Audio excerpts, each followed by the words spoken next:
விழுப்புரம் மக்களவை தொகுதியில் போட்டியிடும் ஒருங்கிணைந்த இந்திய குடியரசுக் கட்சி வேட்பாளர் ஆறுமுகம் தனக்கு ஒதுக்கப்பட்டுள்ள கேஸ் சிலிண்டர் சின்னத்தில் வாக்களிக்கும்படி கோரி கேஸ் சிலிண்டரை தலையில் வைத்துக் கொண்டு பேருந்து நிலையம் உட்பட நகரின் முக்கிய வீதிகளில் நூதன முறையில் பிரச்சாரம் செய்து வருகிறார். கூடுதல் விவரங்களை செய்தியாளர் தாமோதரன் வழங்க கேட்கலாம். தாமோதரன், வணக்கம். முழு விவரங்கள் என்ன? வணக்கம்.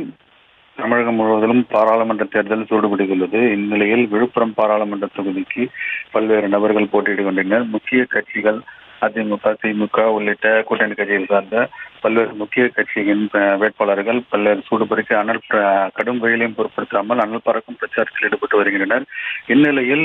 இந்நிலையில் ஒருங்கிணைந்த இந்திய குடியரசுக் கட்சியின் வேட்பாளர் ஆறுமுகம் என்பவருக்கு கேஸ் சிலிண்டர் சின்னம் ஒதுக்கப்பட்டுள்ளது. கேஸ் சிலிண்டர் சின்னம் ஒதுக்கப்பட்டுள்ளதால் இவர் வீட்டில் உள்ள கேஸ் சிலிண்டரை தலையில் தூக்கி வைத்தபடி விழுப்புரம் புதிய பேருந்து நிலையம் மற்றும் புதிய பேருந்து நிலையம் அருகில் உள்ள KK நகர், சுதாகர் நகர் உள்ளிட்ட பகுதிகளில் கேஸ் சிலிண்டருடன் தலையில் வைத்தபடி துண்டு பிரசுரங்கள் வழங்கியபடியும் கேஸ் சிலிண்டரில் தூக்கிச் சென்றும் பொதுமக்களிடம் தங்களது கேஸ் சிலிண்டருக்கு வாக்களிக்குமாறு வாக்கு கேட்டு சென்று வருகிறார். வாக்குகளை சேகரித்து வருகிறார். இந்த வாக்கு சேகரிப்பை பார்த்து கடும் வெயிலையும் பொருட்படுத்தாமல் கேஸ் சிலிண்டரை தூக்க முடியாமல் தூக்கி மேலே வைத்து வருவதைக் கண்டு பொதுமக்கள் ஆச்சரியத்துடனும் ஏற்படனும் பார்த்து வருகின்றனர்.